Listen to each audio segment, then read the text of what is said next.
Hi friends, welcome to my channel. ഇന്ന് ഞാൻ ഉണ്ടാക്കുന്നത് മോര് കാച്ചിയതാണ്. അതിനായിട്ട് ഞാൻ കുമ്പളങ്ങ എടുത്തിട്ടുണ്ട്. ഒരു നാടൻ കുമ്പളങ്ങയാണ്. പകുതി കഷ്ണം എടുത്തിട്ടുള്ളൂ. നമുക്കൊന്ന് അരിഞ്ഞെടുക്കാം. ഇതിന്റെ തൊലിയൊക്കെ കളഞ്ഞ് ആ കുരുവൊക്കെ ഒന്ന് കളഞ്ഞ് വൃത്തിയാക്കി എടുക്കാം.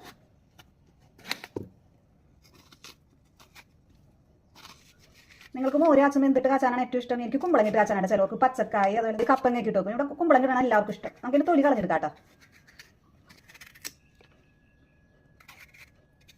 ഞാൻ തൊലിയെല്ലാം കളഞ്ഞെടുത്തിട്ടുണ്ട്. നമുക്ക് ചെറുതായിട്ട് നുറുക്കിയെടുക്കാം.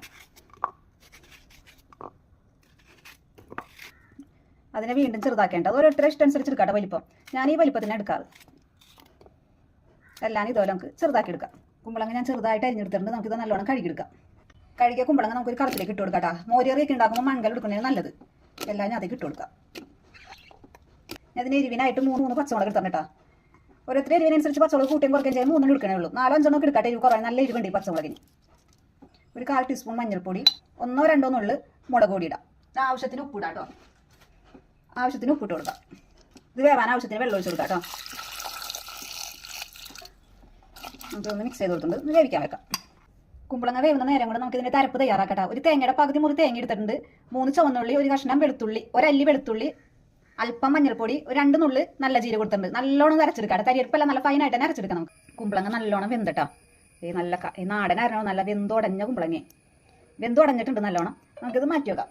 ഇതിനകത്തേക്ക് നമുക്ക് നല്ലോണം നല്ല ഫൈനായിട്ട് അരച്ച് വെച്ചിരിക്കുന്ന തേങ്ങയുടെ കൂട്ട് ഒഴിച്ച് കൊടുക്കാം. മിക്സിയുടെ ജാറിലേക്ക് ഒരു അല്പം വെള്ളം ഒഴിച്ച് നമുക്ക് ബാക്കി ഒഴിച്ച് കൊടുക്കാം. ഓവർ ലൂസ് ആക്കണ്ട. ഞാൻ ഇവിടെ ലൂസ് ആക്കാറ് തിക്കായിട്ട് തന്നെ മോര് എടുക്കാറ്. ലൂസ് ആക്കണേ ഞാൻ എടുക്കട്ടെ. ഞാൻ ഓവർ വെള്ളം ഒഴിച്ചിട്ടില്ല. നമുക്കിതൊന്ന് ചൂടാക്കി എടുക്കാം. ഓവറായിട്ട് തിളക്കരുത്. അരപ്പൊന്ന് ചൂടായാൽ മതി.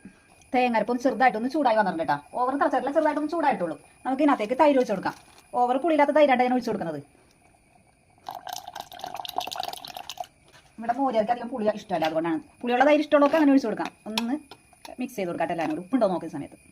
എൻ്റെ അല്പം ഉപ്പോറുണ്ട്. കുറച്ച് ഉപ്പിട്ട് കൊടുക്കുന്നുണ്ട് ഞാൻ. ഇനി ഒന്ന് ചൂടാക്കിയാൽ മതി. തിളക്കണ്ട. ഒന്ന് ചെറുതായിട്ടൊന്ന് ചൂടായി വന്നത്. ചെറുതായിട്ട് നമുക്ക് ചൂടാക്കി എടുക്കാം. ഇനി നമുക്ക് കറി താളിക്കട്ടെ. ഞാൻ ചട്ടി വെച്ച് വെളിച്ചെണ്ണ ഒഴിച്ചിട്ടുണ്ട്. വെളിച്ചെണ്ണ ഇത്ര അധികം ഒഴിച്ച് കൊടുക്കണം കേട്ടോ. അങ്ങനത്തെ നാടൻ കറികളൊക്കെ ആവുമ്പോൾ വെളിച്ചെണ്ണ ചൂടായിട്ടുണ്ട്. നമുക്ക് കടുക് ഇട്ട് കൊടുക്കാം. കടുക് കൂട്ടിക്കാൻ ഞാൻ കുലുവിട്ട് കൊടുക്കാം കേട്ടോ. ഇനി വറ്റൽ മുളകും കറിവേപ്പില ഇട്ട് കൊടുക്കാം. ഈ താളിച്ചത് കറിയിലേക്ക് ഒഴിച്ചു കൊടുക്കാം കേട്ടോ. നല്ല നാടൻ രീതിയിലുള്ള മോര് കാച്ചിയത് റെഡിയായിട്ടുണ്ട്. എല്ലാവരും ഉണ്ടാക്കി നോക്കട്ടോ. അതിൽ എൻ്റെ വീഡിയോ കാണാൻ എല്ലാവരും എന്നെ സബ്സ്ക്രൈബ് ചെയ്ത് സപ്പോർട്ട് ചെയ്യണേ. Okay, by.